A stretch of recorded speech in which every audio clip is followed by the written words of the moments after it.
नमस्कार। इस दिल से के एपिसोड में हम चर्चा करेंगे गुड्स एंड सर्विसेज टैक्स की।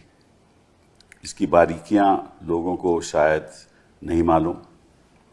आपको याद होगा कि 15 अगस्त जब प्रधानमंत्री जी ने भाषण दिया तो उन्होंने कहा कि मैं देश की जनता को एक दिवाली गिफ्ट देने जा रहा हूं। वो दिवाली गिफ्ट, ये जीएसटी के जो रेट्स हैं उन्होंने कम किए, वो दिवाली गिफ्ट था। अब इसके पीछे उनकी सोच क्या थी उसके बारे में भी हम चर्चा करेंगे, क्योंकि मुझे याद है कि जीएसटी पहली बार लागू हुआ जुलाई 1, 2017 में, और फिर नवंबर 2017 में कुछ 94 वस्तुओं के रेट कम हुए, क्योंकि इलेक्शन होने वाला था और इसलिए रेट कम किए गए। गुजरात में इलेक्शन था, आपको याद होगा। और फिर उसके बाद त्रिपुरा और कर्नाटका में इलेक्शन था, तो तब रेट कम किए गए। प्रधानमंत्री जी ने फिर रेट कम किए। फिर 2019 का इलेक्शन था तो उस पर भी प्रभाव पड़ा। अब बिहार का इलेक्शन आने वाला है और साथ साथ में तमिलनाडु, केरला, पश्चिम बंगाल में भी आने वाला है। तो शायद इसके पीछे ये सोच होगी कि उस इलेक्शन में हमें थोड़ा फ़ायदा मिले। तो क्या वाकई में सरकार चाहती है कि लोगों की, आम लोगों की ज़िंदगी में सुधार आए? इसके बारे में भी हम चर्चा करेंगे। ये तो हो गई राजनीति की बात, पर इससे अलग होकर एक बदलाव तो आया है। ये तो नहीं कह सकते कि बदलाव नहीं आया। उसका बदलाव का नतीजा क्या होगा? सरकार को नुकसान होगा या सरकार को फ़ायदा होगा, या जनता को फ़ायदा होगा या जनता को फ़ायदा ज़्यादा नहीं होगा? उसके बारे में भी हम चर्चा करेंगे। जीएसटी में एक बहुत ही अहम मुद्दा है जिसको हम कहते हैं इन्वर्टेड ड्यूटी स्ट्रक्चर। जरा मैं 2-3 शब्दों में आपको बता दूं उसका मतलब क्या है। उसका मतलब यह है कि अगर आप यान खरीदो तो उस पर आपका जो जीएसटी है वो 18% है, लेकिन अगर आप वो कपड़ा बेचने जाओ तो वो 5% रह जाता है। तो उसका नतीजा क्या होगा, कितना फ़ायदा होगा? अगर आप दवाई खरीदने जाओ, कोई ड्रग खरीदने जाओ, तो उस पर जीएसटी 5% है, लेकिन अगर उसकी जो इनपुट्स हैं, जो इंग्रेडिएंट्स हैं, उस पर 18% है। ऐसे ट्रांसपोर्टेशन सेक्टर और बाकी सेक्टर्स में भी है। तो इनके बारे में भी हम चर्चा करेंगे। तीसरा मुद्दा जो उठेगा वो ये है कि सरकार को क्या रेवेन्यू नुकसान होगा, आमदनी का नुकसान होगा या फ़ायदा होगा? अगर नुकसान होगा तो कितना नुकसान होगा? आपको मालूम है कि इनकम टैक्स ने भी, सरकार ने आम जनता को राहत दी, अच्छी बात है। इसमें भी सरकार जनता को राहत दे रही है, अच्छी बात है। लेकिन इसका एक दूसरा पहलू भी है। वो ये है कि इन्होंने गेमिंग बंद कर दिया, उसलिए जो सरकार का नुकसान होगा वो लगभग 30-40 हज़ार करोड़ होगा। साथ में कुछ एस्टिमेट्स ये हैं कि क्योंकि इन्होंने इतनी राहत दी है और 4 रेट से 2 रेट पे ले आए हैं। पहले 4 रेट थे 5%, 12% और 18 और 28। अब रह गए हैं 18 और 5। और जो सिन गुड्स, जिसको हम कहते हैं, बड़ी लग्जरी कार्स को खरीदने जाए उसको हम सिन गुड्स कहते हैं, उस पर 40%। उसमें तो कमाएंगे भी, वो 40,000 करोड़ का लगभग उनको फ़ायदा भी होगा। लेकिन ओवरऑल नुकसान इनको जो होगा, जो रेवेन्यू लॉस होगा, वो लगभग, मुझे ऐसा लगता है कि 1 लाख करोड़ से ज़्यादा होगा। लेकिन बाकी जो एस्टिमेट्स हैं वो ये हैं कि भाई 45-47 हज़ार करोड़ होगा। तो कितना नुकसान होगा, कितना फ़ायदा होगा? अच्छा, कितने प्रदेशों को नुकसान होगा, क्योंकि कितने प्रदेशों को फ़ायदा होगा, इस पे भी चर्चा होगी। क्योंकि जो प्रोड्यूसिंग स्टेट्स हैं उनको तो मिलता नहीं है, क्योंकि ये कंजम्पशन ओरिएंटेड टैक्स है। तो जहाँ वस्तुएं कंज्यूम होगी वहाँ उनको फ़ायदा होगा, उन स्टेट्स को फ़ायदा होगा। तो जो पुअरर स्टेट्स हैं उनको फ़ायदा होगा, जो रिच स्टेट्स हैं, तमिलनाडु जैसे, शायद उनको नुकसान हो। तो ये एक बहुत ही, मतलब कि ये कोई आसान मुद्दा नहीं है। तो इसके बारे में हम 3 ऐसे लोगों को आपके सामने लाए हैं जो इसकी बारीकियां जानते हैं। मैं तो ज़्यादा नहीं जानता, मैं तो मोटे तौर पे जानता हूँ। एक इकोनॉमिस्ट हैं हमारे, Arun Kumar ji. Thank you Arun Kumar ji for coming here. Economist, public intellectual, author, आपने बीएससी एमएससी सेंट स्टीवन से किया, पीएचडी जेएनयू से किया। आपकी एक बहुत अहम स्टडी रही है ब्लैक इकोनॉमी में, और आपने किताबें भी लिखी हैं। आपने जीएसटी भी आपने किताब लिखी है। आप जेएनयू में 1984 से लेकर 2015 तक पढ़ाते भी रहे, और आपकी कई पब्लिकेशंस हैं, ख़ास तौर पे डिमोनेटाइजेशन में। और आप रोज़ हम आपको टीवी पे देखते हैं, तो आपका बहुत बड़ा धन्यवाद। आई थॉट ये इकोनॉमिस्ट का दृष्टिकोण भी हमें समझना चाहिए। गर्ग साहब, मैं आपसे जब मुलाकात मैंने आपसे की, मुझे ऐसे लगा कि मुझे कोई जानकारी नहीं है जीएसटी के बारे में। आप इतना जानते हो। आपने मेरे ख्याल इसमें 30 साल बिता दिए इस मुद्दे को लेकर। आप IRS के ऑफिसर हो। 1983 में आप सर्विस में आए, और फिर आपने customs and indirect taxes CBEC और CBIC जिसको हम आज कहते हैं, वहाँ आपने 30 साल काम किया। और आपने MBA अहमदाबाद से किया, IIM अहमदाबाद से, LLB की डिग्री, लॉ भी जानते हैं, मैनेजमेंट भी जानते हैं, और कैसे GST मैनेज होता है वो भी आप जानते हैं। और फिर आपने 2000 में डिप्टी सेक्रेटरी आप बने customs and international affairs from the finance ministry, और आप एडवाइज़र भी रहे, CBEC के एडवाइज़र भी रहे। और 2010 में आप जॉइंट सेक्रेटरी रहे मिनिस्ट्री ऑफ फाइनेंस में। और फिर आपने कई रिटायरमेंट के बाद भी आपने सरकार को कई एडवाइजरी रोल में आपने सरकार की मदद की। और पंजाब में आपने एडवाइज़र रहे टू द चीफ मिनिस्टर। तो आपको बहुत बढ़िया जानकारी है इसके बारे में। तो आप, I hope that you enrich us with your knowledge. Saket, you are of course one of the youngest members of parliament, और आपने TMC को अभी 2021 में ज्वाइन किया। 2023 में आप मेरे कॉलीग रहे। हाँ, तब से आप मेरे कॉलीग हो राज्यसभा में। और आपने शुरुआत एज अ जर्नलिस्ट की, और आप लिखते रहते हो। कॉरेस्पॉन्डेंस रहे आप फाइनेंशियल टाइम्स में। मुझे ये नहीं मालूम था कि आपने चेकोस्लोवाकिया के शुरुआत की as a teacher, teaching children in school. That's amazing. और आपकी भी मेरा ख्याल दृष्टिकोण, जो आपकी जानकारी GST में, मुझे लोग कहते हैं बहुत बहुत बहुत है। तो आपका भी, हम आपका राजनीतिक नजरिया, आप उसके बारे में हम आपसे चर्चा करेंगे। अरुण जी, ये बताइए कि कितना फायदा होगा और कितना नुकसान होगा सरकार को? सरकार को, जनता को, है ना, दोनों को। तो ये जो है GST, वो एक इनडायरेक्ट टैक्स है। जी हाँ। इनडायरेक्ट टैक्स को हम बोलते हैं रिग्रेसिव होता है। अच्छा। इसका जो भार होता है वो प्रोपोर्शनेटली जो वेल ऑफ सेक्शन नहीं होता है उस पर ज्यादा पड़ता है, और जो वेल ऑफ सेक्शन होता है उस पर कम पड़ता है, क्योंकि उनका कंजम्पशन बहुत है। अच्छा। अगर जैसे कोई करोड़पति है तो वो अपना कंजम्पशन कितना करेगा? वो अपना इनकम का 5% कर लेगा, 7% कर लेगा, उसी पे वो टैक्स देगा। जो गरीब आदमी हो तो पूरा का पूरा 100% कंज्यूम करेगा, है ना, तो उसके ऊपर ज़्यादा भार पड़ जाता है। इसलिए हम उसको बोलते हैं कि एग्रीगेट में वो एक रिग्रेसिव टैक्स होता है, तो उसका भार पड़ता है गरीब आदमी पे। तो इसलिए अक्सर ये कहा जाता है कि भाई इनडायरेक्ट टैक्स कम रखो और डायरेक्ट टैक्स ज़्यादा रखो, क्योंकि इनडायरेक्ट टैक्स जैसे ही हम बढ़ाते हैं तो दाम बढ़ जाते हैं, और जैसे ही दाम बढ़ते हैं तो परचेजिंग पावर कम हो जाती है। तो इसलिए इनडायरेक्ट टैक्स जो होता है उसको हम कहते हैं ये रिग्रेसिव है, और इसका असर, लेकिन हमने तो अच्छा काम किया ना, इनडायरेक्ट टैक्स लाए, GST लाए, क्योंकि पहले तो 17 टैक्सेस थे।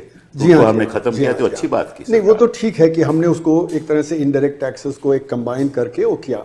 लेकिन चक्कर क्या है कि ये जो हमारा GST है वो ज़्यादातर संगठित क्षेत्र पे पड़ता है। जैसे कि अरुण जेटली कहते थे कि 5% यूनिट्स हैं वो 95% टैक्स देते हैं, और 95% यूनिट है वो 5% देते हैं। तो आपको पता है कि जैसे इसमें तो इनकम टैक्स में भी वही है, इनकम टैक्स में भी वही है। लेकिन फिर भी क्या है कि यहाँ पे जो असंगठित क्षेत्र है वो एक तरह से बाहर हो गया। 50 लाख से आपका टर्नओवर कम है प्रोडक्शन में, तो आप जो उसमें नहीं आते। अगर सर्विसेज में 40 लाख से कम है, 20 लाख से कम है, तो आप नहीं आते। 1.5 करोड़ तक है तो आप कॉम्पोजिशन स्कीम में आते हैं, जहाँ पे 1% टैक्स देना होता है। पर लेकिन चक्कर क्या है कि फिर ये असंगठित क्षेत्र को इनपुट क्रेडिट नहीं मिलता, और अगर इनसे कोई सामान खरीदे तो उसको फिर रिवर्स चार्ज देना पड़ता है, मतलब जो इनको टैक्स देना था वो उन्होंने नहीं दिया, तो जो उससे खरीदेगा उसको देना पड़ेगा।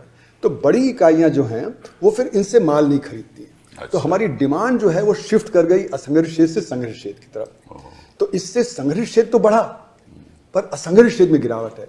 और असंगठित क्षेत्र में 94% लोग काम करते हैं, संगठित क्षेत्र में 6% लोग काम करते हैं। तो अगर असंगठित क्षेत्र गिरेगा तो हमारी डिमांड पे असर हो जाएगा। तो अभी जो टैक्स का रिडक्शन हुआ है वो संगठित क्षेत्र को तो फायदा पहुंचाएगा, लेकिन वो डिमांड और ज्यादा असंगठित क्षेत्र से संगठित क्षेत्र में चली जाएगी। तो जैसे कि अगर आप आटा खरीदते हैं तो आपने पैकेज वाला खरीदा तो वहां आपको फायदा मिलेगा, लेकिन जो अनपैकेज वाला है उसका तो दाम वही का वही रहेगा। तो कुछ लोग और शिफ्ट कर जाएंगे असंगठित क्षेत्र से संगठित। जैसे कि हमारा ट्रेड सेक्टर है, तो ट्रेड सेक्टर में जो हमारा नेबरहुड स्टोर है उससे डिमांड शिफ्ट कर रही है आपके जो ई कॉमर्स की तरफ, आपके मॉल की तरफ, क्योंकि उनको इनपुट क्रेडिट मिलता है। इनको इनपुट क्रेडिट मिलता है ना, तो इसलिए उनका माल कुछ सस्ता हो जाता है, इनका तो वहीं का वहीं रहेगा। तो इसलिए मैं शुरू से कह रहा हूं कि हमारा देश में जहां पे असंगठित क्षेत्र इतना बड़ा है वहां पे जीएसटी सूटेबल नहीं है, क्योंकि इससे हमारा असंगठित क्षेत्र पिटेगा। और असंगठित क्षेत्र जो है वो गरीब जो प्रांत हैं उनमें ज्यादा कॉन्सेंट्रेटेड है। तो जब ये पिटेगा तो असंगठित, हालांकि ये जैसे आपने सही कहा कि एक लास्ट पॉइंट टैक्स है जहां पे कंज्यूमिंग स्टेट से पे करेंगे, पर जब उनका ओवरऑल प्रोडक्शन डिक्लाइन करेगा तो उनको और नुकसान हो जाएगा। और जो एडवांस स्टेट्स हैं जहां पे कि जो वो इनपुट क्रेडिट वगैरह मिलेगा उनको जो थोड़ा फायदा हो जाएगा।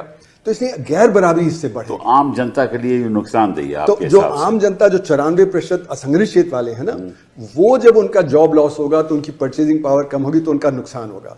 तो हमने ये क्यों इस समय 15 अगस्त की स्पीच में हमने रखा, क्योंकि ट्रंप साहब ने 7 अगस्त को ये एग्जीक्यूटिव ऑर्डर साइन किया कि अब हम पीनल टैरिफ लगाएंगे इंडिया के ऊपर 25%।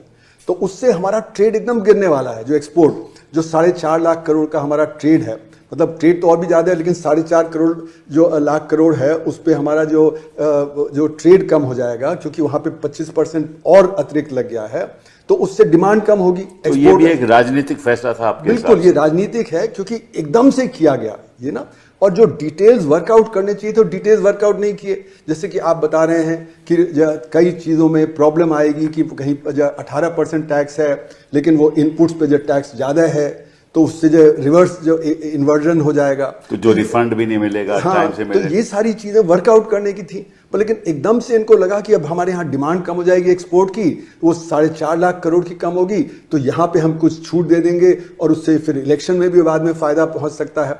तो इसको सोचा नहीं गया पूरी तरह से। जैसे कि मेरा मानना है कि जब जुलाई 2017 में किया गया था तो उस समय भी जल्दबाजी में कर दिया गया। जो हमें एक एक्सपेरिमेंट करके कि किस प्रकार से इंट्रोड्यूस करें, कैसे हम उसको आगे बढ़ाएं, वो नहीं किया गया।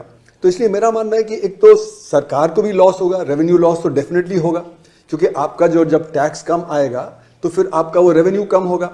उदाहरण के तौर पे ये कहते हैं कि नहीं हमारी डिमांड बढ़ जाएगी, पर जहां पे 12% टैक्स था उसको आप 0% कर देंगे तो चाहे कितनी भी डिमांड बढ़े रेवेन्यू तो बढ़ेगा नहीं, क्योंकि तो 0% है।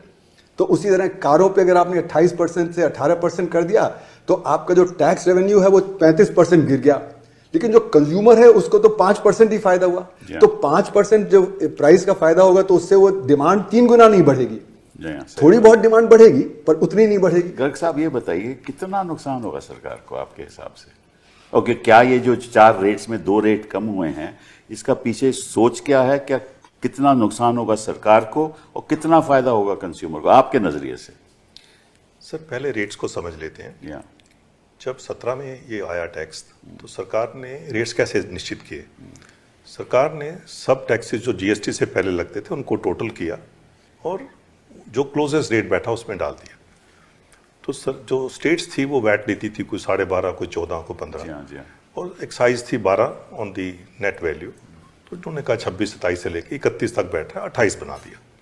नीचे का रेट एक्साइज 6 थी, वैट भी किसी का 5 किसी का 6, उन्होंने 12 कर दिया। और बीच में सर्विसेज थी 15.36 थी तो उनको 18 कर दिया और इंटरमीडिएट्स को कर दिया। अब ये जो 2 रेट उस टाइम प्रिंसिपल रेट्स थे 28 और 12, ये दोनों उड़ गए हैं सर। अब 28 को हमने 18 पे ले आए हैं, 12 को हम 5 पे ले आए हैं। दूसरी चीज ये भी जाननी जरूरी है कि अब 5 एक यूनिफॉर्म रेट नहीं है। अच्छा, वो कैसे? 5 के 4 रेट्स हैं। वो कैसे? ये भी पहले समझना पड़ेगा, क्योंकि ये गलतफहमी चल रही है।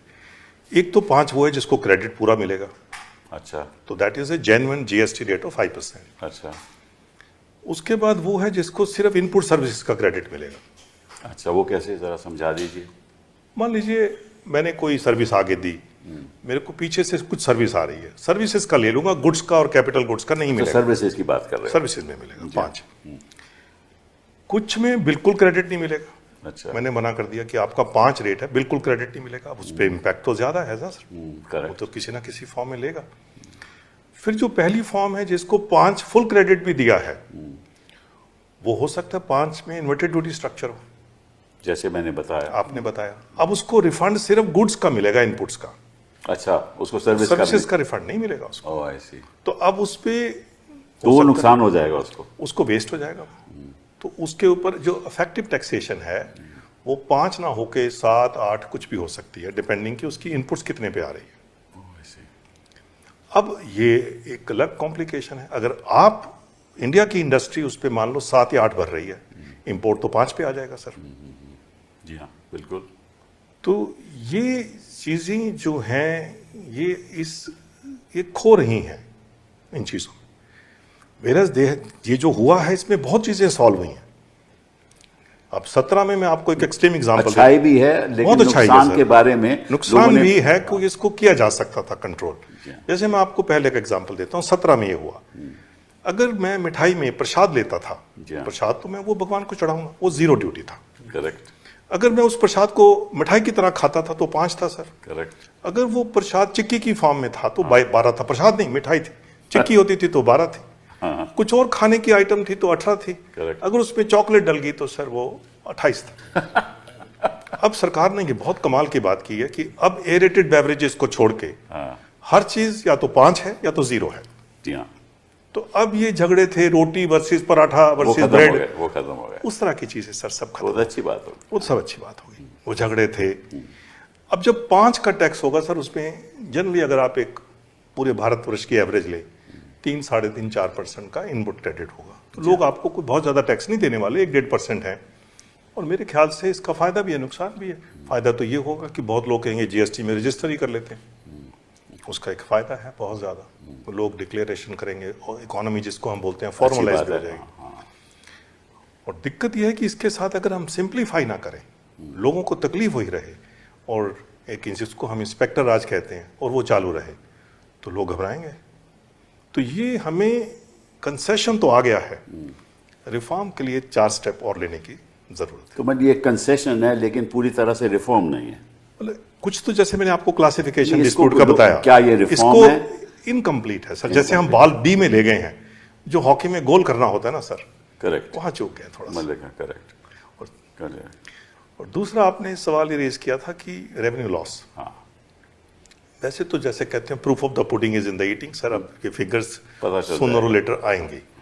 पर मेरा अपना विचार है कि देखो इस महीने तो सर कोई सेल नॉर्मल मंथ नहीं है, अक्टूबर विल अगेन भी है फेस्टिवल, नवंबर में पता चलेगा। तो नवंबर का जो आएगा वो ग्रोस आएगा। उसके बाद जो इन्वर्टेड ड्यूटी के रिफंड हैं वो जाके लोगों को फरवरी से या मार्च से मिलने शुरू होंगे, तो पूरा इम्पैक्ट उस टाइम आएगा।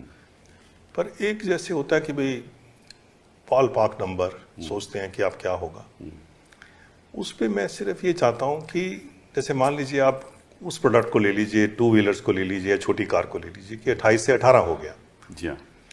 तो ज्यादातर लोगों के दिमाग में यह है कि आप टैक्स 18/28 रह जाएगा। जी हाँ, जी सर ऐसे जीएसटी नहीं होता। जब वो 28 था, मान लीजिए उसमें 14 या 15 के क्रेडिट है, असेंबली इंडस्ट्री है सर, बहुत हैवी क्रेडिट्स पे चलती है। करेक्ट। तो मैं जब 28 भरता था, मैं मान लीजिए 14 क्रेडिट से देता था, 14 में कैश देता था सर। जी हाँ। अब जब वो 18 आएगा, मेरा 14 का 14 तो रह ही रहा, सर्विसेज का कम नहीं हुआ, कंपोनेंट्स का कम नहीं हुआ, बिल्कुल। अब मेरा कैश रह गया 4। तो मैं 14 से जब 4 पे आता हूँ तो नुकसान 70-72% का नुकसान हो जाएगा, रेवेन्यू लॉस हो सकता है। तो ये मतलब सोचा नहीं। मैं ये नहीं कहना चाहता। अब 28 से जब 40 हो रहा है कुछ चीजों का, तो उसमें एडवांटेज, उसमें 40,000 करोड़ उसमें एडवांटेज भी होगी। इसी तरीके से जब 12 से 5 होगा तो ये नुकसान आपको 7/12 नहीं है।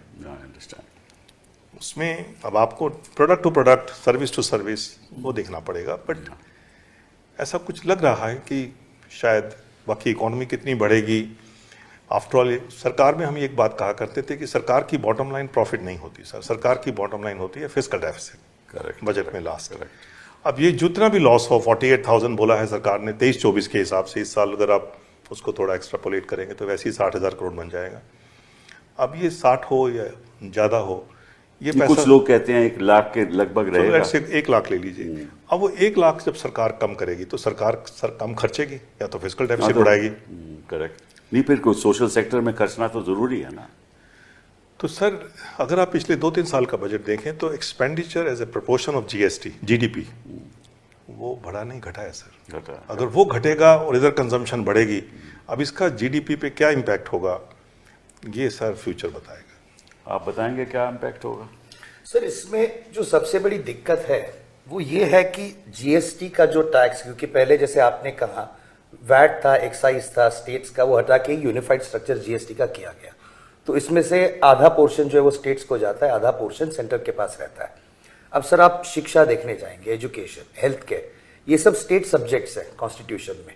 तो इसमें जो कोई भी सोशल स्पेंडिंग है उसका भार ज्यादा करके राज्य सरकारों पे होता है। तो इसमें जब रेवेन्यू लॉस होता है, केंद्र सरकार की भी जो स्कीमें हैं, काफी लोगों को पता नहीं होता है कि जो केंद्र सरकार की स्कीमें हैं उसमें भी 50% हिस्सा राज्य सरकारों का होता है, केंद्र पूरा पैसा नहीं देता है। तो जब रेवेन्यू लॉस होता है उसका स्टेट्स के ऊपर असर, क्योंकि स्टेट्स को सोशल वेलफेयर स्पेंडिंग सेंटर से ज्यादा करनी होती है, पहली बात। दूसरी बात यह है सर कि जो सेस नाम का कंपोनेंट होता है जो हर इसमें टैक्स वो तो शेयर होता नहीं है, वो शेयर होता नहीं है। तो रेवेन्यू लॉस का इंपैक्ट इसमें स्टेट्स पे ज्यादा होगा, क्योंकि वो 1% 2% सेस में से सेंट्रल गवर्नमेंट तो अपना रेवेन्यू वहां से लेती रहेगी। और इसमें सर इश्यू ये है कि ये फेडरलिज्म की जब हम बात करते हैं, जब पिछले साल हमारी चीफ मिनिस्टर ममता बनर्जी ने चिट्ठी लिखी थी फाइनेंस मिनिस्टर को कि आप ये इंश्योरेंस पे जो 18% जीएसटी वो हटा दीजिए, तो तभी पार्लियामेंट में फाइनेंस मिनिस्टर ने कहा कि ये निर्णय तो केंद्र सरकार का होता नहीं है, ये तो जीएसटी काउंसिल का होता है जहां सब राज्यों का रिप्रेजेंटेशन। अब तो हो गया ना। नहीं तो सर इसमें इंटरेस्टिंग बात यह है, जब 15 अगस्त को प्रधानमंत्री ने कहा कि मैं आपको दिवाली गिफ्ट दे रहा हूं, तभी तो जीएसटी काउंसिल से तो कोई बात हुई नहीं थी। लेकिन प्रधानमंत्री ने निर्णय लिया और जीएसटी काउंसिल से उन्हें रबर स्टैंप कराया, क्योंकि ज्यादा करके राज्य सरकारें हैं वो एनडीए की हैं। तो एक जगह आप कहते हैं हमारे हाथ में नहीं है, जीएसटी काउंसिल के पास है, लेकिन जब चुनावी जुमला करना तो होता है, राजनीतिक सवाल खड़ा कर हाँ, चुनावी जुमला करना होता है तब राज्यों को कोई पूछते नहीं है, प्रधानमंत्री 15 अगस्त को स्पीच दे देते हैं और उस तरीके से राज्यों का उसके ऊपर रबर स्टैंप लग जाता है। तो एक फेडरलिज्म की जो बात आती है सर यहाँ पे, तो सरकार ये कर सकती थी पहले भी, तो चुनाव की जरूरत क्यों होती है इसके लिए? नहीं, बड़ी 8 साल के बाद ये सब काम करना, इनको तो मालूम था कि लोगों को नुकसान हो रहा है, बड़ी इसमें प्रॉब्लम्स आ रही हैं, लिटिगेशन बढ़ रहा है, लगभग 1 लाख अपील्स पेंडिंग है, ठीक है ना। और इसमें धांधलेबाजी भी हो रही है, फ्रॉड जीएसटी भी चल रहा है, ब्लैक मनी भी बढ़ रही है, ये तो चल ही रहा है। तो इनको पहले ही सोचना चाहिए था, इन्होंने 8 साल इंतजार क्यों? सर ब्लैक मनी पे तो प्रधानमंत्री ने कहा आप स्वदेशी करोगे तो मैं ब्लैक मनी को भी नजरअंदाज कर दूंगा, ये उन्होंने बात। वो तो अब अलग बात हो गई ना, वो तो अलग बात हो सर जीएसटी का और जो गर्ग साहब कह रहे थे वो भी एक फैक्ट है। जितने हम राज्यों में लोगों से बात करते हैं इंडस्ट्रियलिस्ट से, सर रेट कम किए हैं, लेकिन जो कंप्लायंस होता है वो छोटे बिजनेसेस के लिए बहुत मुश्किल होता है सर। आप एक मिस करोगे तो आप जीएसटी इंस्पेक्टर वही आने वाला हूँ कि एमएसएमई सेक्टर में क्या इसका प्रभाव पड़ेगा? सर एमएसएमई जैसे प्रोफेसर साहब ने कहा है कि वो ऑर्गेनाइज से अनऑर्गेनाइज सेक्टर का जो कंपैरेटिव डिफरेंस था वो कम हो गया है, तो उनकी डिमांड पे थोड़ा पड़ेगा। बट मैं ये भी थोड़ा सा कहना चाहूँगा कि कुछ जगह पे अनऑर्गेनाइज को फ़ायदा भी हो सकता है। अच्छा। अब क्या करते हैं, जीएसटी कैसे वर्क करता है सर? अब जब मेरा टैक्स 5 है तो मुझे पता है कि मुझे इन्वर्टेड ड्यूटी में सर्विसेज का क्रेडिट नहीं मिलना, तो हम इसको मैनेजमेंट जार्गन में बोलते हैं मेक और बाय डिसीजन शुरू हो जाता है कि अब ये काम मैं इन हाउस करूँगा। अच्छा। मैं बाहर से लेता था कोई चीज़, इन हाउस करूंगा तो कोई टैक्स नहीं है सर। वो इनकी उनको ताकत है इन हाउस करने की? पहले बहुत लोग करना शुरू कर देते हैं। मैं जैसे आपको एक रफ एग्जांपल देता हूँ कि अगर मैं हॉस्पिटल हूँ, मेरे पे टैक्स नहीं लगता, तो मैं सारी बेडशीट पर्दे जो हैं वो या तो सिंपल धोबी से धुलवाने शुरू कर दूंगा या इन हाउस धुलवा लूंगा। मैं किसी ड्राई क्लीनर या ऑर्गेनाइज बंदे को नहीं भेजूंगा, वो बहुत मुश्किल है, एग्जाम्पल नहीं। आप रेस्टोरेंट्स में देखेंगे कि 5% विदाउट क्रेडिट्स है। बहुत सारा काम उन्होंने उस लोगों को भी शिफ्ट कर देते हैं। मैं रखना चाहता हूँ, but it's very difficult because as professor साहब राइटली सेड कि इकोनॉमी का साइज इस तरीके का कि आप बहुत ज्यादा तादाद में वो नहीं कर सकते, बड़ा बहुत मुश्किल है। ख्याल में हमें एमएसएमई को ना डिसएग्रीगेट करना चाहिए, जो मैं बार बार कहता हूँ ना, इसमें मीडियम, स्मॉल और माइक्रो। तो मीडियम और स्मॉल तो करीब 6 लाख यूनिट है, और माइक्रो यूनिट करीब 7.5 करोड़ है। और एमएसएमई का 97.5% रोजगार जो होता है वो माइक्रो सेक्टर से आता है, सिर्फ 2.5% ही जो मीडियम और स्मॉल से आता है ना। और मीडियम काफी हद तक वो जीएसटी में है, स्मॉल का एक हिस्सा जो जीएसटी में है, एक हिस्सा जो और छोटा है वो माइक्रो का माइक्रो का तो है नहीं, स्मॉल का एक हिस्सा है, एक हिस्सा नहीं है। जो हिस्सा नहीं है उसको परेशानी होती है इनपुट क्रेडिट की, करेक्ट है ना। उसको इनपुट क्रेडिट नहीं होता, उसके दाम वहीं के वहीं रह जाते हैं, जबकि जो बड़ा सेक्टर है उसके दाम कम हो जाते हैं। इसीलिए आप देखें जैसे कि उदाहरण के तौर पे लेदर गुड सेक्टर, उसमें 20% ऑर्गेनाइज्ड है, 80% अनऑर्गेनाइज्ड है, और डिमांड शिफ्ट कर गई होता है। लगेज इंडस्ट्री में जो मतलब वीआईपी के जो चेयरमैन है उन्होंने CNBC पे एक इंटरव्यू में कहा कि हम लोग बहुत खुश हैं। जगन्नाथन जी जो प्रेशर कुकर इंडस्ट्री के चेयरमैन हैं, उन्होंने कहा कि हम 5 बड़े यूनिट है, 25 छोटे हैं, हम बहुत खुश हैं, हमारी डिमांड 24% बढ़ रही है, क्योंकि माइक्रो सेक्टर और स्मॉल सेक्टर कोप नहीं कर पा रहा। जगह जगह सेक्टर्स में आप देखें, ट्रेड तो सेकंड बिगेस्ट एम्प्लॉयर है, तो वहां पे भी यही हो रहा है। तो इसलिए मेरा ये मानना है आपके हिसाब से अनएम्प्लॉयमेंट बढ़ेगी, अनएम्प्लॉयमेंट बढ़ जाएगी, क्योंकि ये अनऑर्गेनाइज सेक्टर गिरेगा, और ये अनऑर्गेनाइज सेक्टर, सहमत हो इस बात से? मैक्रो इकोनॉमिक्स लेवल पे लग रहा है सर, बिल्कुल इस तरफ जा रहा है सर। अब सवाल ये उठता है कि क्या इससे डिमांड बढ़ेगी। अब जैसे कि गर्ग साहब ने बिल्कुल सही कहा कि अगर आप ये कार 128 पे खरीदते थे, 100 पे 28 लग गया, अब आप 118 पे खरीदोगे, तो आपका वो जो गिरावट हुई वो 10 हुई 128 पे, यानी कि 6% की गिरावट। लेकिन सरकार का जो रेवेन्यू है, जो उन्होंने कहा उसको अभी एक तरह से छोड़ भी दें, तो जो 28 से 18 गिरा तो 36% गिरा। करेक्ट। तो रेवेन्यू 36% गिरेगा, जबकि जो कंज्यूमर है उसको सिर्फ 6% का फायदा है। तो वो कितनी डिमांड बढ़ाएगा जिससे कि पुराना रेवेन्यू मिले? 3 गुना।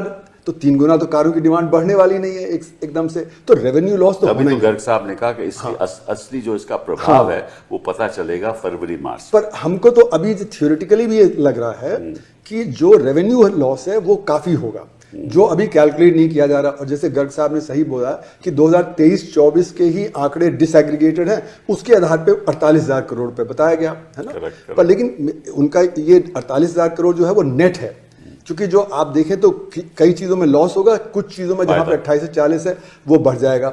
और जो लग्जरी कार्स हैं उन पे जो सेस लगता था वो अब नहीं है, तो उनके भी दाम गिर रहे हैं। जो 40% पे आ रहे हैं उनके भी दाम गिर रहे हैं, क्योंकि वहां पे और ज्यादा टैक्स होता था। तो इसलिए मेरा मानना है कि इन द नेट, जैसे गर्ग साहब ने सही कहा कि शायद 1.5-2 लाख करोड़ का जो लॉस हो, और ये मूडीज ने भी कैलकुलेट किया।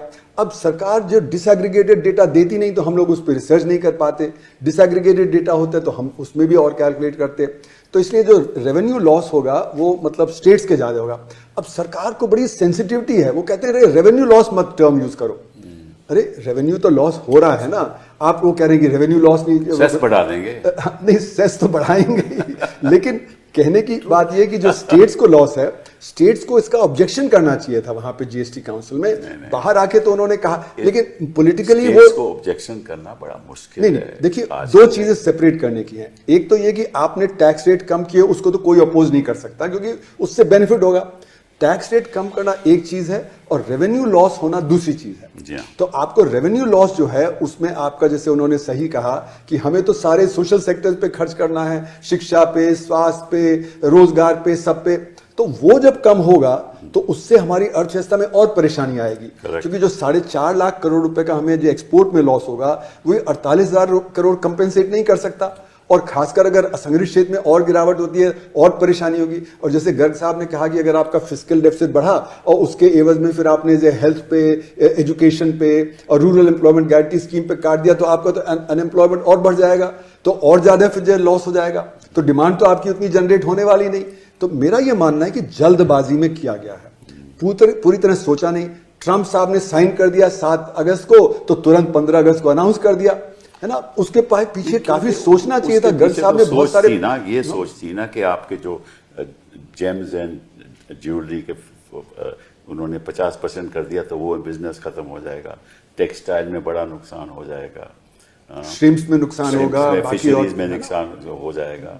तो इसलिए 4.5 लाख करोड़ रुपए का 4.5 लाख करोड़ रुपए का नुकसान होने वाला था।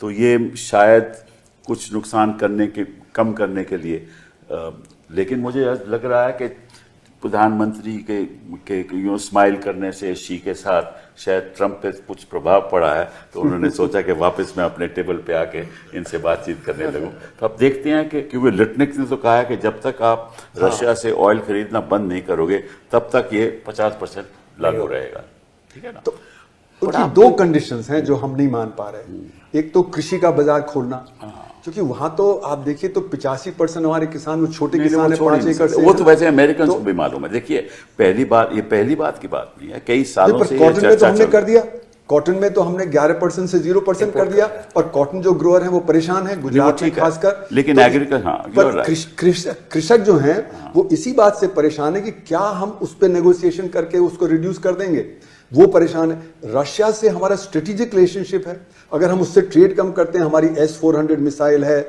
हमारे सुखोई एयरक्राफ्ट हैं, हमारे जो क्रिटिकल वो नहीं कर पाएंगे। वो तो अमेरिकन को समझना चाहिए कि वो नहीं हो सकता चाहिए, पर वो कर नहीं रहे।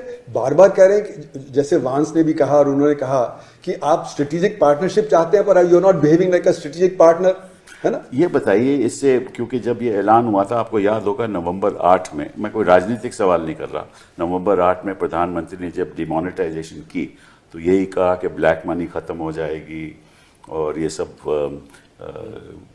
हर चीज़ में बढ़ोतरी आएगी, तो ये सब तो नहीं हुआ। फिर उन्होंने दोबारा यही बात अब भी कही है कि जीडीपी में गति आएगी और इन्फ्लेशन कम हो जाएगा और ब्लैक मनी ख़त्म हो जाएगी और इक्विटेबल डेवलपमेंट रहेगा। तो यार आप सोचते हो कि इस जो रिफॉर्म हुआ है इससे ये ऑब्जेक्टिव्स होंगे सर? सर दुनिया में लगभग 160 कंट्रीज में इस तरह का टैक्स है, हम इसको वैल्यू एडेड टैक्स कहते हैं। लोग परेशान हैं इस टैक्स से, बाकी कंट्रीज में मुझे मालूम है, यूके में लोग परेशान हैं, साउथ ईस्ट एशिया कंट्रीज में लोग ये वैट से परेशान हैं, हर जगह पर। हाँ। तो इसको सर किसी इंटरनेशनल इकोनॉमिस्ट ने 3 कैटेगरीज में डिफाइन किया, गुड बैड अगली। एक्सेलेंस किसी को नहीं दिया। तो गुड जिसको दिया सर वो न्यूजीलैंड है। अच्छा। न्यूजीलैंड के फाइनेंस मिनिस्टर ने कहा I shall not distinguish between an apple और ए मैकडोनल्ड। आप सेब खरीदिए, सब्जी खरीदिए, मैकडोनल्ड खरीदिए, टैक्स लगेगा एक ही रेट पे। वो अरुण साहब कहते हैं कि टैक्स 14% लगना चाहिए, कहते हैं ना। नहीं, सर देखिए सर, वो कंट्री की एक इकोनॉमिक स्टेटा भी देखना पड़ता है कि आपकी पर कैपिटा इनकम देश की कितने लेवल पे है। जब आप बहुत पुअर होते हैं सर, तो आपके लिए 2 या 3 रेट इनएविटेबल हो जाते हैं। किसी टाइम जेटली साहब कहा करते थे Mercedes and milk can not be same rate. नहीं, मर्सिडीज हवाई चप्पल मिल्क का भी दिया। मैं जब पंजाब में था तो हमने कहा milk these need not be same, but milk itself has got 3 rates at that time. Sir इसलिए हमें ये देखना पड़ेगा कि ये हम we can go endlessly, but India ने एक बहुत बड़ा रिफॉर्म किया, इतनी स्टेट्स का मिलके आना, बिल्कुल ये सर हमें इसका कुछ क्रेडिट लेना चाहिए। अब ये प्रोसेस है सर, थोड़ा सा ये है कि ये 12 से 5 हो गया। अब मन ये करता है कि शायद अगर ये 6 या 7 ही होता और वो फायदा ज्यादा होता तो शायद वो इन्वर्टेड ड्यूटी स्ट्रक्चर खत्म हो जाती है ना। अब मैं देख पा रहा हूँ कि लाखों लोग रिफंड की लाइन में लग जाएंगे सर। जी हाँ। उसका पैसा ब्लॉक हो जाएगा, नहीं उसमें पे धांधेबाजी भी होगी, आपको ये भी मालूम है। फिर उसका मतलब ये सब इश्यूज खड़े होने जा रहे हैं। तो वी हैव सॉल्व्ड एक सेट ऑफ प्रॉब्लम तो सॉल्व हो गई, दूसरी अब तैयार हो गई है। तो ये सर ये घबराहट रहती है कि इसकी जरूरत नहीं थी। 6 भी कर लेते सर तो थोड़ा मौका मिला। अब ये दोबारा कोई पॉलिटिकल पार्टी हिम्मत नहीं कर पाएगी सर 5 को 6 इजीली करना। नहीं, पर जैसे गर्ग साहब कह रहे हैं ना, रेट एक्चुअली अभी 2 या वो नहीं है, क्योंकि 0 भी एक रेट है। हाँ, 0 भी एक रेट है, 5 भी एक रेट है, 18 भी है, और फिर जो आपका 40 भी है, और बीच में फिर और भी रेट्स हैं। तो जैसे उन्होंने कहा ना कि जहां पे 5 है एक्चुअली वो 5 नहीं है, तो इसलिए कुछ लोग तो कह रहे हैं कि 200 रेट हो जाते हैं, है ना। तो ये जो कहा जब गर्ग साहब ने बिल्कुल ठीक कि जो जीएसटी का डिजाइन होता है उसमें एक रेट होना चाहिए सारे देश में। नहीं, मैंने भी कहीं सुना कि आपने भी कहा तो भाई एक रेट नहीं है, ये कई रेट्स हैं सर। और नहीं, आपने कहा कि एक रेट होना चाहिए, कहा है आपने? नहीं, मैंने कहा वो आइडियल जो जीएसटी होता है उसमें एक होना चाहिए। लेकिन जैसे गर्ग साहब ने वो ठीक कहा, जहां पे गरीबी है तो आप वहां पे एक रेट लेके नहीं कर सकते, गरीब के ऊपर बहुत प्रॉब्लम यह है कि एक ही इंडस्ट्री में 2 रेट होते हैं। फॉर एग्जांपल होटल इंडस्ट्री, अगर वो 7,500 का रेंट है तो वो तो रेट उसका अलग होगा। जो रेंट कमरे का 7,500 से ज्यादा रेट अलग होगा, तो वहां तो धांधलेबाजी होगी। तो गर्ग साहब ने यही मेन चीज ये सर, देखिए इस क्रेडिट को हम लोग कोलेस्ट्रॉल बोलते हैं, बैड कोलेस्ट्रॉल। इसको साफ कीजिए। जहां जहां क्रेडिट आप रोकेंगे उसको आप ये कह सकते हैं कि वो जीएसटी है ही नहीं, बिकॉज आपका होल आइडिया बस क्रेडिट ट्रांसपेरेंटली दीजिए। Correct. जब आप क्रेडिट रोक लेते हो तो आप इंडिया की इंडस्ट्री को डिसएडवांटेज कर देते हो।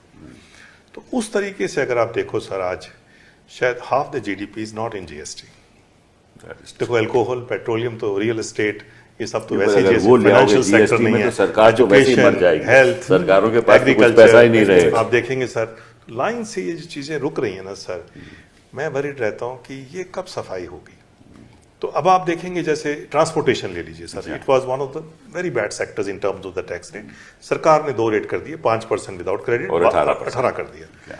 अब जो 18 देगा सर, उसको पेट्रोल डीजल का क्रेडिट नहीं मिलेगा, आउटसाइड जीएसटी। सही बात। उसका इफेक्टिव रेट अब 24-25 पे बैठेगा। सही बात। Transportation is a very essential service, हर चीज की। I agree with. और वो ट्रांसपोर्टेशन के लोग आजकल जा रहे हैं फाइनेंस मिनिस्टर के पास, प्लीज हमें कुछ राहत उसको दीजिए। पहले 12 दे रखा था, अब उसको 12 से जब 18 किया 18 है, कर दिया। तो सर वो सारी चीजों में वो चीज तंग करेगी। और सर इसमें एक और इशू है सर, विच इज जैसे आपने कहा इन्फ्लेशन, या प्रधानमंत्री जी ने कहा, प्रॉब्लम ये मैंने मेरी बजट स्पीच में भी उठाया था सर, जैसे दाम कम होंगे तो इन्फ्लेशन कम होना है, जब इन्फ्लेशन कम होता है तो आरबीआई ने रेट घटाने हैं। सर हमारे पास करंटली आउटस्टैंडिंग क्रेडिट कार्ड और पर्सनल लोन डेट जो है इंडिया में is equal to 30% of GDP.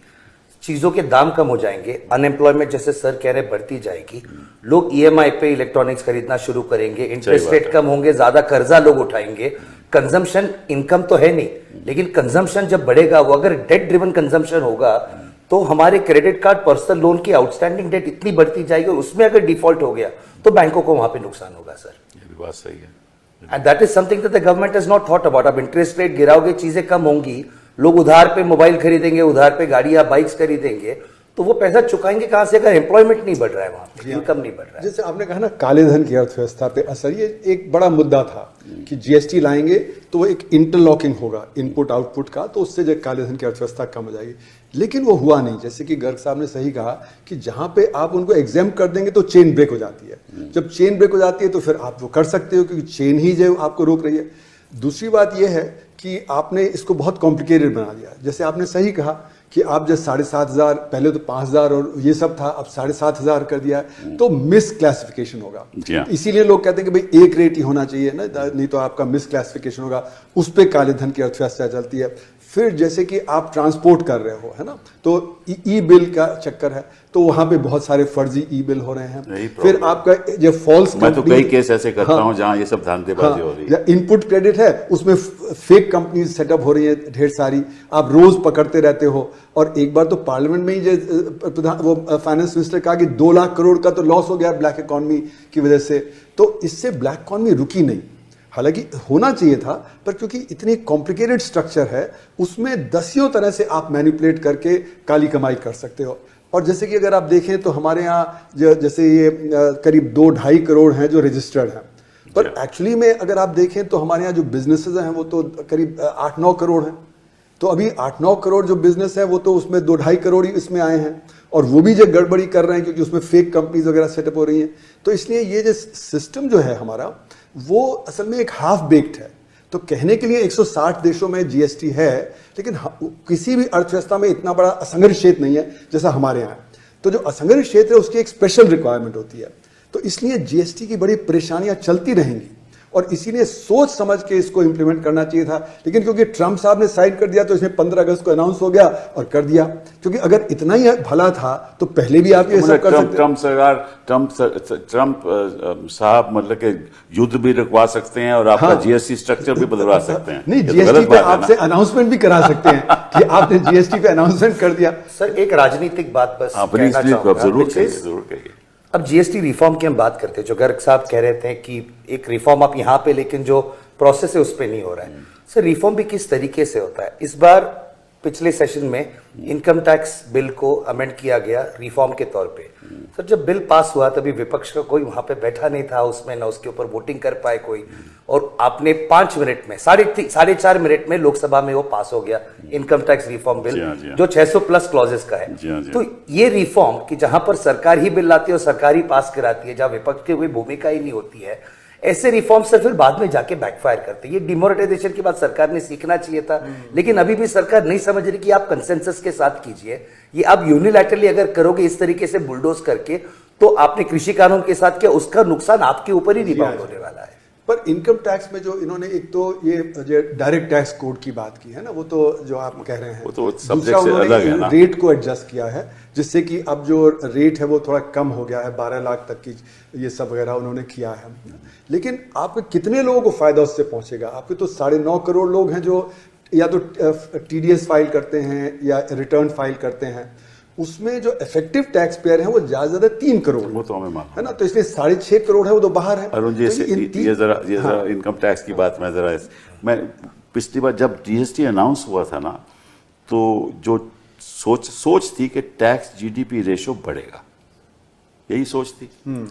अगर मैं आंकड़े आपको बताऊं कि 2015-16 में जो टैक्स GDP रेशो था वो 11% था और 23-24 में 11.9% हो गया, और टोटल टैक्स जो था वो 16 GDP 16.73% था, वो 18.5% हो गया, तो बड़ा कम गेन हुआ।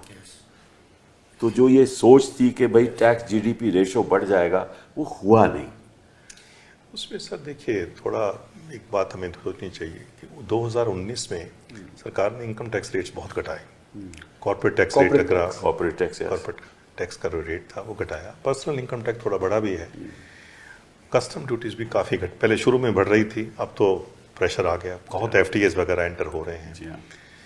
तो जब ये एजम्पशंस होती है सर, हम कहते हैं all other things remaining constant citrus paribus, वो शायद नहीं हो पाया। दूसरा, GST के भी रेट्स जो थे 17 के बाद बहुत गिराए गए। अब कुछ मार्केट में स्टडीज़ हैं, मतलब वो कहते हैं कि 20-25% तक रेट गिर गए, अभी और गिराए गए हैं रेट्स।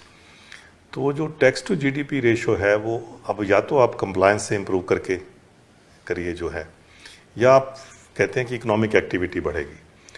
तो इस तरह की कुछ सीरियस स्टडी जैसी अब्रॉड मिलती हैं सर, अभी इंडिया में दिखी नहीं, जिससे आप होनी चाहिए जब तक वहाँ तो वो दूध का दूध पानी का पानी कर देते हैं एकदम कि कितना किसका असर हुआ। पर हमारे यहाँ डेटा ही नहीं देते। जैसे इनकम टैक्स का डिसएग्रीगेटेड डेटा है वो बंद कर दिया है ना, वो all India income tax statistics का डेटा आता था वो बंद कर दिया। जो एक्साइज कस्टम्स का जो वो डिसएग्रीगेटेड डेटा कमोडिटी वाइज आता था वो नहीं चाहते ना, कई बार नहीं तो वो नहीं चाहते कि एनालिसिस हो। तो इसलिए गर्ग साहब जो कह रहे हैं वो हम लोग रिसर्चर्स कैसे करें। मैंने बड़ी मुश्किल से अपने MPhil स्टूडेंट से करवाया, बड़ी मुश्किल हुई, क्योंकि मैंने उस समय कौशिक बासु थे चीफ इकोनॉमिक्स, उनको भी लिखा कि भाई आप तो जो रिसर्च करवाना चाहेंगे तो आप प्लीज़ कुछ करिए, तो कुछ नहीं हुआ। तो रिसर्च करना मुश्किल है, लेकिन मेरा ये मानना है कि इस पे सोचना ज़्यादा ज़रूरी था, इसको डिज़ाइन सही करना ज़रूरी था। उसके लिए हमने वो टाइम नहीं लगाया जो हमें लगाना चाहिए। 8 साल तो हमने नुकसान कराया अपना। तो इसलिए मेरा मानना है कि अभी भी जो हुआ उसमें पूरा सोच समझ के नहीं किया गया, जल्दबाजी में ट्रम्प साहब एक सेक्टर पे मुझे बड़ा थोड़ा सा सवाल पूछना चाहता हूँ, हेल्थ सेक्टर, क्योंकि वो सबसे ज्यादा जरूरी है। उन्होंने 0 टैक्स कर दिया, इंश्योरेंस पे 0 कर दिया, तो उसका प्रभाव क्या पड़ेगा? सर ये कोई नई चीज नहीं हुई है। जब भी किसी को आप 0 करेंगे, हम वैट में या इस तरह के टैक्सेस में एक हम कोट यूज करते हैं कि when you tax somebody you exempt him, when you exempt somebody you tax him. तो ये लोगों को समझ नहीं आता, बट जरा समझाइए हमको। देखिए सर, टैक्स हर स्टेज में लगा हुआ है और इनविजिबल है। टैक्स तो फार्मर पे भी है, वो ट्रैक्टर खरीदेगा, एग्रीकल्चर इम्प्लीमेंट्स खरीदेगा, फर्टिलाइजर। अब जो अपनी वो वीट वो पास ऑन नहीं कर सकता, वो पास ऑन नहीं कर सकता। अगर समझदार हो फार्मर, पढ़ा लिखा हो, या हम सरकार के तेरा सब रिटर्न हम फाइल करेंगे, तो सर उसको फायदा है कि अपने पे 2-3% टैक्स लगा ले, ताकि उसको वो इनपुट मिलेगा। वो मान लो आगे कोई बिस्किट बना रहा है तो उस पर 5 लगाया आपने, अब उसका 5 तो वो लगा, 3 जो फार्मर का वेस्ट गया, तो 8 सरकार को मिल गया। करेक्ट। तो when you will tax a farmer, you have actually exempted, सरकार को कम टैक्स मिलेगा। ये चेन टूटती है सर, ये बड़ा प्यारा टैक्स है। तो सरकार को ये बहुत ध्यान रखना पड़ता है कि मैं इंटरमीडिएट प्रोडक्ट्स को ना एग्जम्प्ट करूं, मैं फाइनल को करूं। उस स्टेज पे चेन नहीं टूटेगी। जैसे आपने फूड छोड़ दिया, फूड का क्रेडिट नहीं है जी, रेयर केस में मिलता है, उसका कोई फर्क नहीं पड़ता, आपने छोड़ दिया। पर जब आप इंटरमीडिएट छोड़ेंगे, अब इंश्योरेंस सर्विस इंटरमीडिएटरी है, करेक्ट, उसको किसी और को पेमेंट देनी है, करेक्ट, वो कैसे देगा? वो कैसे देगा? दूसरा ये है कि उसको पीछे से क्या आ रहा है, किसी का कम आ रहा है, किसी का ज्यादा आ रहा है। तो ये सर आप देखेंगे जैसे जैसे आप टैक्स रेट को बदलेंगे ये इकोनॉमिक बिहेवियर को बदल देगा। मैंने आपको पहले बोला यू मेक और बाय डिसीजन, बहुत से लोग इन हाउस करना शुरू कर देंगे। मान लीजिए मैं कोई काम लेबर से करवाता हूँ, मैंने एक मैन पावर सप्लाई एजेंसी ले रखी है, उस पर 18 टैक्स लगता था, मैं क्रेडिट ले लेता था। आगे से मैं कहूँगा मैं तुझे नहीं लूंगा, मैं उसके एम्प्लॉयज़ को तो एम्प्लॉय बनाऊंगा, या मैं छोटी कंपनी ले लूंगा जिसकी टर्नओवर बहुत कम है। तो इसमें सर बहुत इस तरह के पैटर्न जो है ना, तो फिर लोग देखो ऑर्गेनाइज करेंगे आपने दूसरे हाँ तरीके से। आपने ये डिस्टर्बेंस तभी स्टार्ट होती है जब आप ये you fiddle around with the input tax. मैं अगर जाता हूँ अस्पताल जाता हूँ, मैं अपना MRI कराऊँ, मैं तो उदाहरण के तौर पे MRI कराता हूँ, वो MRI तो वो मशीन तो वो खरीदता है ना, उस पर उसको टैक्स देना पड़ता है। अच्छा, और उसको कोई इनपुट क्रेडिट नहीं मिलता। सर एक दो टर्म्स होती हैं सर, किसी को हम एग्जम्प्ट करते हैं, एक मीनिंग है इसका, किसी को जीरो रेट करते हैं, इसका दूसरा मीनिंग है। जीरो रेट का मतलब होता है उसके सारे इनपुट टैक्स मैंने रिफंड कर दिए। करेक्ट। ये तो सिर्फ प्रावधान जो है एक्सपोर्ट को है। करेक्ट, बट उसको तो नहीं मिलता ना, यही तो मैं कह रहा हूँ। एक्सपोर्ट को मिलता है, बाकी किसी चीज को नहीं मिलता। तो एजुकेशन, जब मैं वहां जाता अपना इलाज कराना, तो जो उसका part of the cost of the MRI I have to pay. देखिए सर ये तो फिर एक लार्जर पॉलिसी है। अब जैसे आप यूके में जाएंगे तो वहां देखिए आप फ्री करते हो, अल्टीमेटली मैं इंश्योर्ड हूं तो थोड़ा बहुत वो देगा।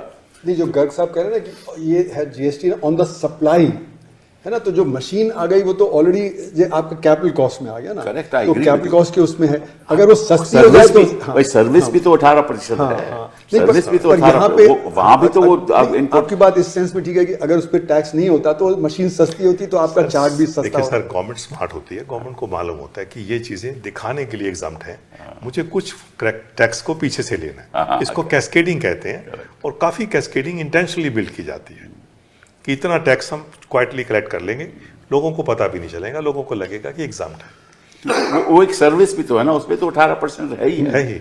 पर वो वैसे बहुत सर्विसेज हैं। इफेक्टिव टैक्स जो कह रहे हैं ना, वो इफेक्टिव टैक्स ज्यादा हो जाता है। जहां कैस्केडिंग होगा तो इफेक्टिव टैक्स जो आपका जो डिक्लेयर्ड रेट है उससे ज्यादा हो जाता है। इसी का नाम कोलेस्ट्रॉल है सर, यही जो इसकी ऑल काइंड ऑफ प्रॉब्लम्स है, इसी से करप्शन है, इसी से नॉन कंप्लायंस है, इसी से कॉम्प्लेक्सिटी है। आप इसमें बारीकियां पे जाओगे उतना ही अल्टीमेटली इंस्पेक्टर राज भी वैसे ही होगा। जी हाँ, क्योंकि अल्टीमेटली आप वो कहेगा कि साहब आपको देना होगा, मैं इतना मेरे पास पैसा नहीं है, फिर धंधेबाजी होगी, फिर करप्शन होगी।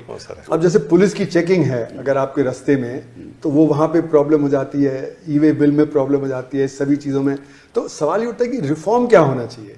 मेरा ये मानना है सिर्फ टैक्स रेट कट है, ये रिफॉर्म नहीं है। रिफॉर्म के लिए मेरा मानना है कि देखिए ये लास्ट पॉइंट टैक्स है, ये पे जो कंज्यूमर कर रहा है वही सारा टैक्स पे कर रहा है। तो इसको हम सिर्फ लास्ट पॉइंट ही भाई कलेक्ट कर लें। अभी हम उसको 100 स्टेजेस पे कलेक्ट करते हैं, है ना, तो उसको कहा जाता है कि वो इंटरलॉकिंग होता है, उससे ब्लैक इनकम जनरेशन का होता है। पर जैसे कि अरुण जेटली कहते थे 5% उन्हें 95% देते हैं, उनके MRP पे आप लगा दीजिए उसको टैक्स, तो एक सिंपल हो जाएगा, तो जो आपका वहां पे कलेक्शन हो जाएगा और उससे जो असंगठित क्षेत्र है वो एग्जेम्प्ट हो जाएगा। तो जो अभी उसको लॉस हो रहा है वो खत्म हो जाएगा, तो वो भी बढ़ने लगेगा, उससे आपकी अर्थव्यवस्था और तेज जाएगी। तो ये एक रिफॉर्म की जरूरत है। नहीं, बट रिफॉर्म तो तभी होगा ना कि इसको आप पहले 1, 2, 3 साल स्टडी करो, रिसर्च करो। नहीं, रिसर्च तो बहुत हुई वैसे तो, अगर आप देखें तो वैट GST वगैरह पे कितना 1996 अगर आप से रिफॉर्म करने जा रहे हो उसका प्रभाव क्या होगा। देखिए बाकी देशों में क्या होता है कि आप एक ऐसा निर्णय लेने जा रहे हो तो वे सोचते हैं कि भाई ऐसे करेंगे तो अगले 2 साल में 3 साल में उसका प्रभाव क्या होगा, किस सेक्टर में ज्यादा होगा, किस सेक्टर में कम होगा। ऐसी नीति बनाएं कि देश को भी फायदा हो और उपभोक्ता को भी फायदा हो। यही है ना। जब सर GST एनविसेज हो रहा था ना 13-14 में, तब मैं सरकार में ही था, तब एक बहुत ब्राइट ऑफिसर थे बिहार के, उन्होंने एक वर्ड कॉइन किया था कि GST की एक बेसिक स्ट्रक्चर पहले बनाओ, जैसे कॉन्स्टिट्यूशन की है। ठीक बात है कि what is the basic structure of GST, और उसको हर बोर्ड में लिखाओ जिसमें मीटिंग हो रही है, इसको कोई डिविएट नहीं करेगा। Very interesting. अब जैसे input tax credits will be freely allowed except where consciously denied.